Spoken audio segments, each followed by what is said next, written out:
Good morning. Good morning. We are back. We are back on Saturday morning, the 10th of December. This is the show that is called TBR Solutions Sports Forum. My name is the Saubrey Boyz Walefatshe.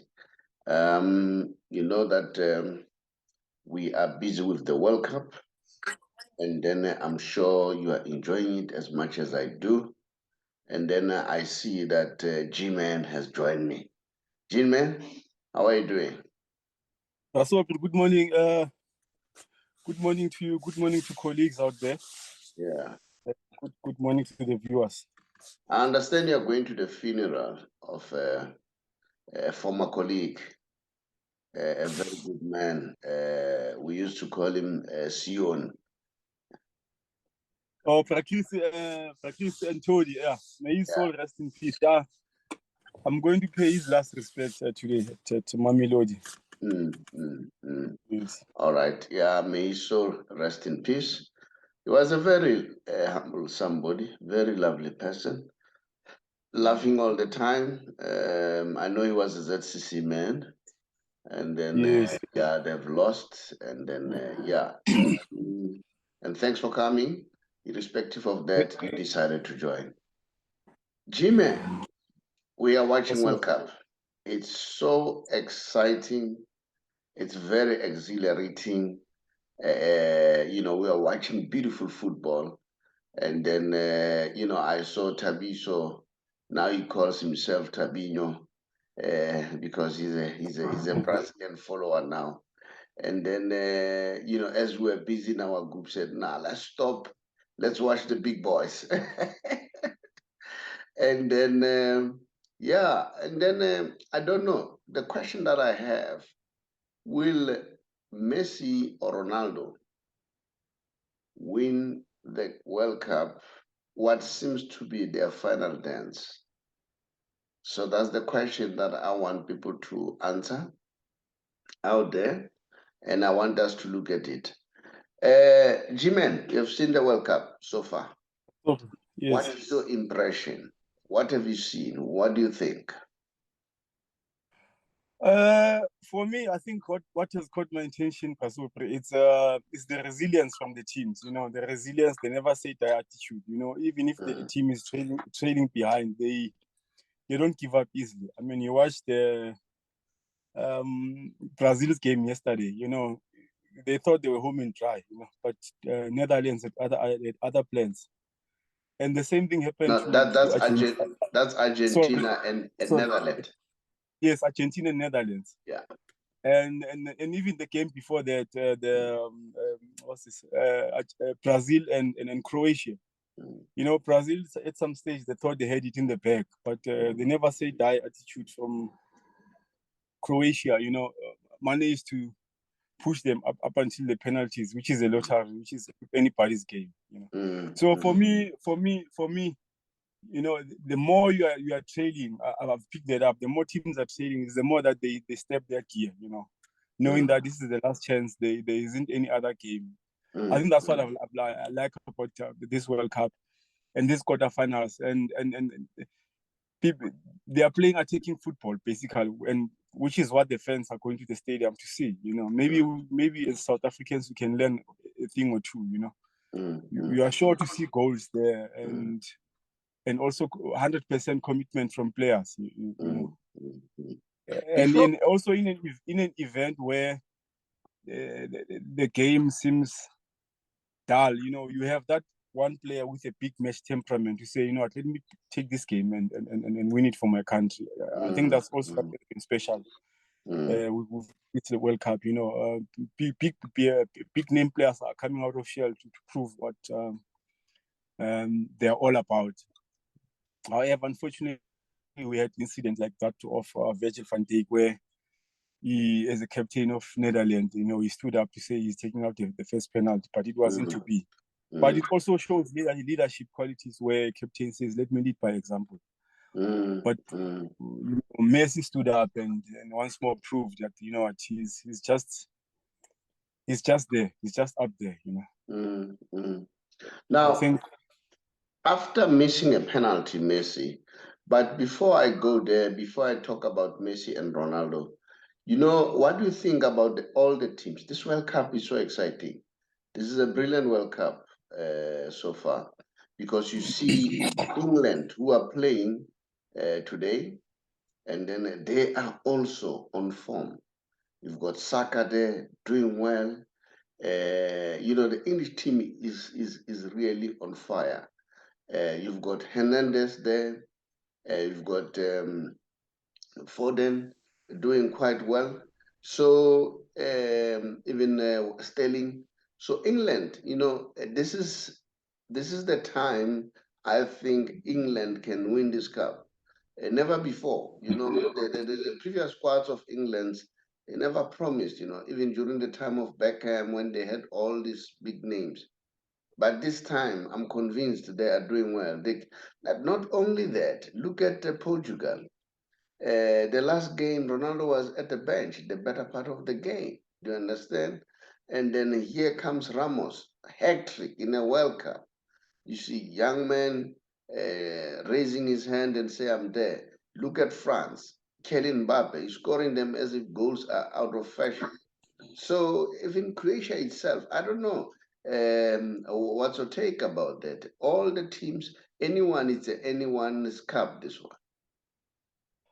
I think we might be in for a shock, in as far as the winner of this World Cup is. We might get a so-called underdog lifting this trophy. Because you also get countries which are not much fancied, like your Croatia. Which one thing that they've excelled is as the more they progress closer to the final, is the more they get their confidence, is the more they get their form back. Is the more they believe in themselves. So anything can happen on the semi-finals. But I think with Croatia, what I did like was the resilience, and they don't rely on Luke Modric. Unfortunately, he's a big name player there, but they don't really put their game plan around him. Everyone there is coming to the party. God forbid, coming to England, I really wouldn't wish England to win this World Cup for my own personal reason. I hope they choke somewhere along the way, because we won't hear the end of it from the media up until the next World Cup. That's just my worry. But having said that, it doesn't substitute the fact that they have quality. You've mentioned your Foden, you've mentioned your Stones, you've mentioned your Saka. They really have quality. But I don't know. Maybe the biggest question now for England would be, do they have players with big match temperament? Because it's the quarterfinals now. It's not any other stage where the pressure is building up now, and they are playing also a very good country.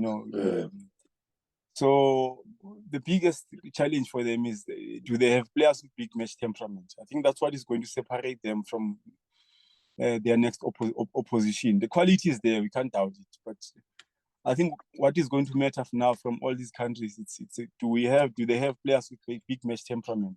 Because quarterfinals it's not just the ordinary games. There's so much pressure there, knowing that when you lose, you board home the next flight the following day. Yes. But you have a player like Harry Kane, who's now defining a new number 9. Harry Kane is a number 9, but he drops deep and collect and contribute and assist. Harry Kane is a very, very brilliant player, and he's still very young. He's still going to play more World Cups to come. And then they are looking good. Let's go back to Croatia. Modric. Modric is orchestrating in the middle of the park. He reminds me during the time of Ernest Chirwali in the middle of the park. Ensuring that he orchestrates the work. Not only Chirwali. What about Dr. Kumalo from that position? Doctor would definitely dismantle the team from that kind of a position. That's what I see with Luka Modric. And then, so yes, I understand that's your wish, but in terms of the facts, they look good. Anyone can win it, and then the French too. That's true. Anyone can win it here. You know my wish. I'm for Messi, but anyone can win it here. And that is why my question earlier on when I say, will the Messi be the last dance where you win the World Cup, or Ronaldo? Let's go to that topic again. Who do you think will take it between the two? I think for me, I would go with Argentina, and purely because if you look at Argentina's performance prior to World Cup, I think they went about 23 games without losing. So that tells you that the team is formidable. I don't know. Finals. Okay, yeah. The confidence is it's there from them. Taking away nothing away from Portugal. I honestly don't think Portugal is what it takes to win this World Cup. Not because I do undermine their quality, but there's quite a lot of factors that one take into consideration to arrive at such a decision. Argentina is a formidable team. They're fluid. Look at how they play. They can substitute one player and put in another, and the level of performance will still be there. With Ronaldo, I don't know whether him being put on the bench could also have a negative effect on the dressing room. We don't know how much influence that this guy carries. Maybe that also could be their Achilles in the Portugal camp. Maybe some players might not be happy that he's on bench. We don't know. That's what I'm saying. But there's that issue which the media wants to blow out of proportion to say this guy has been stuck on the bench, and why that is. So we don't know how other players are going to react about that. Because the fact of the matter is he's a big name player. And you should obviously carry a big influence on that Portugal team. But as a player, look at his replacement, Ramos. He scored hat-trick. The first hat-trick in this World Cup. So I couldn't. That doesn't support that the boys are looking, discouraged. I think they are more motivated. Look at Bruno Fernandes. What is he doing in the middle of the park? Not only there, Bernardo Silva. Coming from the wing, and you see that Portugal, they're on fire, they're on song. So, the mere fact that they did well the last 16, that would definitely spare them. Let's talk about the Morocco now. The only hope of Africa, all right? And now people are talking about the only hope of Africa. Remember, in Southern America, only Argentina is there. Everybody's out.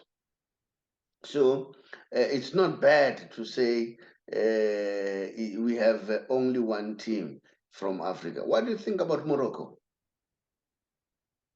Look, Morocco is whatever is happening with Morocco, it's not a coincidence. It's a plan that has been ongoing for so many years. And I'm saying all this because they take their development very seriously. Even from ladies, you've got ladies there, professional teams for ladies, where we are getting paid. They empower their coaches, and the priority always go to local coaches. The priority always go to local players before they go overseas. I'm not saying they overlook overseas-based players, but they always give priority to local-based players. Only then, when they can't find what they're looking for, and then they call their players who are playing overseas. And by the way, most of their players who are playing overseas, they don't play in your so-called low leagues. They're playing top leagues. So what is happening there? It's really not a coincidence. It's what they've invested in, and the results are starting to show now. I believe also anything can happen there. Those guys are confident, and one thing that they do, it's those guys, they run 90 minutes. They are very good with attacking in numbers. They are very good with defending in numbers, and the energy levels are very high. So anything with them can happen. Let's look at yesterday's game. What a game! I think this was the best game ever in the World Cup. The Netherlands and the Argentinian. What a beautiful game. Argentina thought they've wrapped it up, especially after Yeah, Messi scoring the second one. You know what? Louis van Gaal proved a point again that he's one of the best coach. So what did he do? He brought in the big guys, your Van Horst, and then came in, and then they caused a serious damage, and they were putting Argentina under pressure. Remember, they are tall, big, and Argentina yeah. is very short, and they were playing long balls. Remember, Messi was worried about the long balls just before that game. Let's look at that. Let's look at that game. Yeah, like you were saying, Louis van Gaal also once more proved that he's a great tactician. Upon realizing that he couldn't match Argentina, pound for pound in terms of skill, playing your direct football, then he decided to change the formation by introducing quick players on the wing side, and also tall players on the up front, and that's when Argentina started encountering problems. The confidence was very, very high with those guys, and unfortunately the tempers were getting high from the Argentine camp, after having conceded that equalizer. But it's part of football where you think you've wrapped the game and suddenly opponent equalizes. Emotions are likely to be high. I also saw Messi at one stage demonstrating with the referee, and nothing wrong with that. It's emotions. But we take nothing away from Louis van Gaal. Possibly is going to build from this squad going forward. I just hope Netherlands retains him and he makes one or two additions, in that team, and build for the future. They've got a very formidable team with young players. I think the future looks bright for Netherlands going forward. Well, which one is your best goal of the season thus far? I saw a brilliant goal by the goal that Messi contributed, that was scored by Molina, and then I also see a brilliant goal scored by the Netherlands from the free kick. That was a masterpiece, a masterclass. Which one do you think? Not forgetting the goal that was me, by what's his name? The Mbappe, Brazil, Richardson. Oh, Richardson. Yeah. For me, the goal that Mbappe scored against Croatia, the first goal, I look at where he started playing and the run and the composure once he was inside the box, and also knowing that if he put it on the ground, the defender would easily save it, and so he put it on top of the roof of the net. So for me, it was an execution. It was the best goal for me. From where he started the moves, his runs. Once he was inside the 18 area, he didn't panic. He was just composed to say, if anything happens, I'm going to be tripped and it's going to be a penalty. And also the goalkeeper. Also, if you look at that goal, and then the Croatia goalkeeper also, he didn't even attempt to save it because he knew what once he starts extending his hand, he's going to his head. His legs, and that was going to warrant a penalty. So for me, that goal by Kylian Mbappe really stands out for me, taking nothing away from the other goals. Richardson for me is still the best goal. He reminds me of Chomosono scoring that goal. Almost similar goal against I think it was is it Pretoria Kelly's in Atteridgeville. When Jomo was big, couldn't run, he scored one of the best goals. So he reminds me of that. That was a brilliant goal by Richardson. But we see good goals. But the other thing that I also want us to look at, what do you think about Martinez, the goalkeeper? Remember, this guy said, I want to win it, and I want to win it for Lionel Messi. What's your take? I saw a very confident goalkeeper during penalties.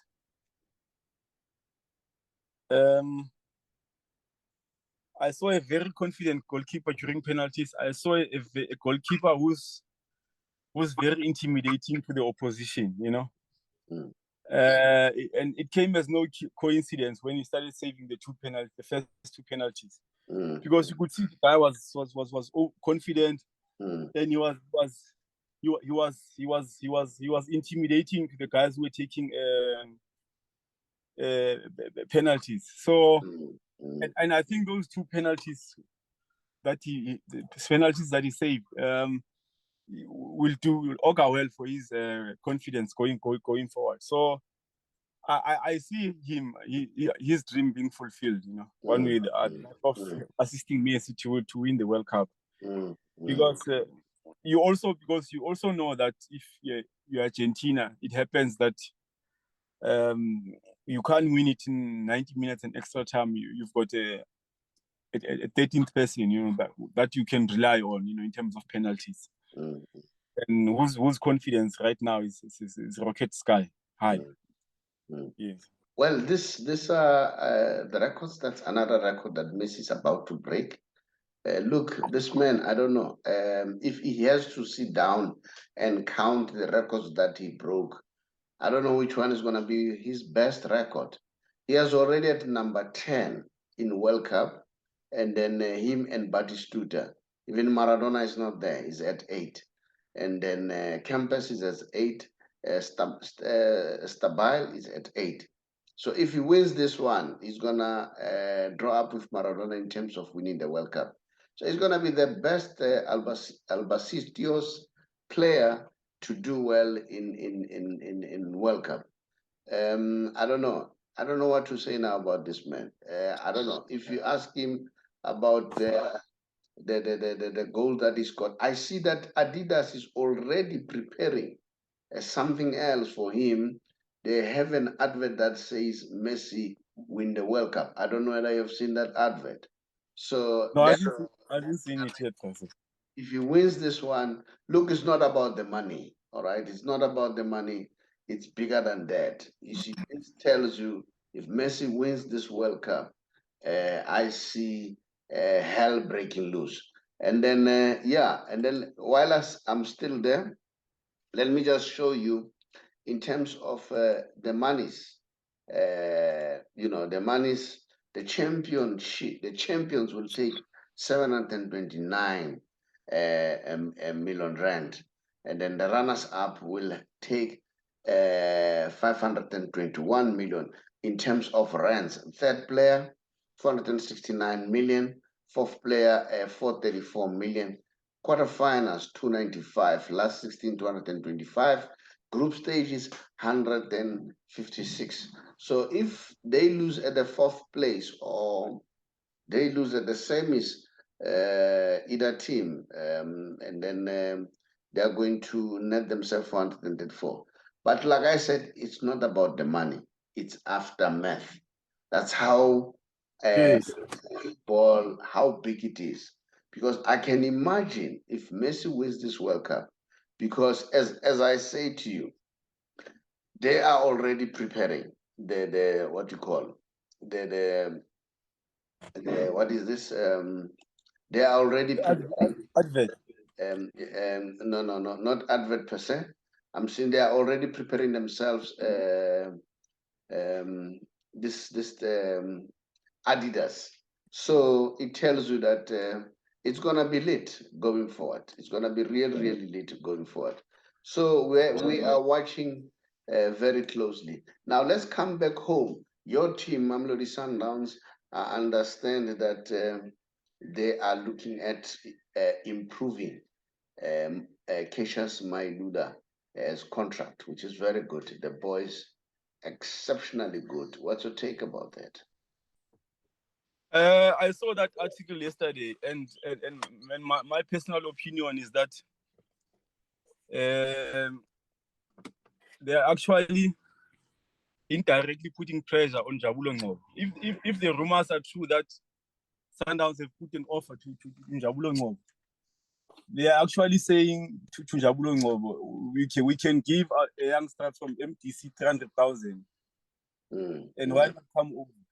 And obviously, if he does come over, he would get more than what Cassius Mailula is earning. That's my opinion. That's what clicked to my mind when I saw that article yesterday. And it's basically a strategy, to even put more pressure on Kaizer Chiefs, because the timing of that, for me as a Sundowns supporter, it's very much suspicious. There's nothing wrong with improving a player's contract, but I'm saying in the midst of Njabulo's contract, with Kaizer Chiefs, you decide to give a youngster. Njabulo Njobo or Njabulo Blom? Sorry, Njabulo Blom. My apologies. In the midst of that saga and controversy, whatever is happening there, you decide to give a youngster that you've recently promoted, 300,000, Do we even know that they're going to give him that money, or it's just a strategy to even cause more commotion between Blom and Kaizer Chiefs? So to me, it's really a big question. I'm not saying the boy doesn't deserve it, but let's be honest, Mailula doesn't deserve 300,000. I'm not one to decide players' salaries and not. I'm not qualified even to do that. But if Sundowns is doing that, they're also setting a wrong precedence to say every player that they promote from MDC will then be expecting to get that 300,000. No, I don't agree with you there. Mailula is a good player, a brilliant player, and then Cassius, Mamelodi Sundowns, they must try by all means to hold on to him. The boy is doing well. He's exceptionally good. Now, while I don't dispute his. Sorry to interrupt you. I don't dispute his quality. My take is that as much as Sundowns probably think they are playing a certain strategy here, I hope in future it doesn't come back and rub onto their faces with the youngsters that they are likely to promote. Because for me, that's an exorbitant amount for a player who comes from development. I think the first question that we should be asking, from the current Sundowns first team, do we have players like your Mkhuli says? Is Mkhulile earning around 300,000? I don't know his salary. Is a player like Toby Vale earning around 300,000? Is a player like Lisedi Kabi Kaping earning 300,000? That's my take. You've got players who are experienced, who've been playing long in the PSL, who are possibly not earning that kind of money. And I'm not disputing the quality from Mailula. I'm just worried about the wrong precedents that Sundowns would be setting going forward, thinking that probably they are sabotaging someone somewhere in order to win a certain player, but that might come and hound them back in the near future in their own camp.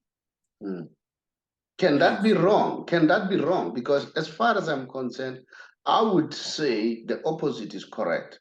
Sundowns maybe realize that football is a short-term career. These boys, they need to be paid well.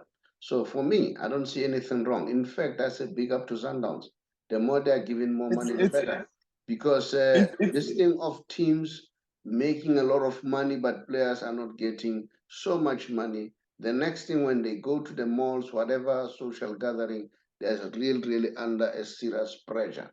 So for me, I think no, there's not Sundowns. There is absolutely nothing wrong with that, and particularly for a team like Sundowns, where they are sort of confident that number one, they're a fast-growing brand. They will be able to maintain those salaries going forward. There's nothing wrong with that.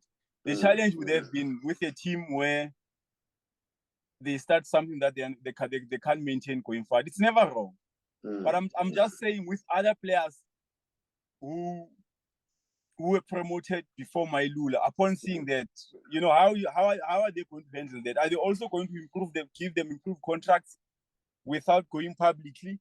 That's my also another issue, because if a player has been in the PSL, let's say for 4 seasons, and Mailula suddenly is about 3-4 months into the PSL and he gets an improved contract of 300,000. Meanwhile, I've been there playing for 4 seasons without earning that kind of money, and obviously that won't go down well with me. That's performance based, as far as I'm concerned. Let's move on. I see that Cape Town City, they're doing well. They've signed this Colombian striker Zapata, and then he has been given a 4-year deal. Cape Town Spurs are doing well. Quietly in their corners there, you can see that the boy has now signed a contract, and then he has already been given jersey number 17. So yeah, G-Man, That was the show for this morning. I really appreciate your time, and then go well and enjoy yourself. And then thank you very much. I respect your views, and then just bid the viewers farewell. Thank you so much, Pastor. Thanks for the opportunity, and thanks to the viewers. Thank you for coming. I really appreciate. Thanks. And then people, please continue to subscribe, and then comment and tell us where we need to improve, and then we'll try our best to be the best. Thank you very much. Much appreciated. Hello, everybody. My name is the Saubrey Boyz Walefatshe from a TBR Solution. TBR Solution is a financial company that helps people to be financially savvy. I'm sure these days you are aware that prices are very up in terms of petrol, in terms of goods and services. Prices are very, very high. Now, these days, we are on a campaign to help those members of GPF or government employees, especially if you are 55 years old or above and you are contemplating to resign or go on pension in 3 months' time. Give us a call or drop us a WhatsApp, then we'll call you back so that we help you to get your money expeditiously, as compared to sometimes people get their money after a long time. We will then transfer your money from GPF to Allen Gray, whom we have a relationship with. And the good news is, once the money has been transferred, you will choose how much you want to earn. If you happen to pass on, your spouse will also get the same amount. Then if it happens that both of you passes on, you would have appointed or selected beneficiaries. It could either be your children or anyone else. And there's nothing like age limit that they must be 22 or below. Even if they're above 22, they'll be able to get the inheritance from you. So that's how flexible it is. And then I know that sometimes people, they worry about medical aid and all that. We also have with other partners who assist you to get a medical aid. So if you want to learn more and get more information pertaining to that, just drop us a WhatsApp. We'll therefore come back to you. I thank you.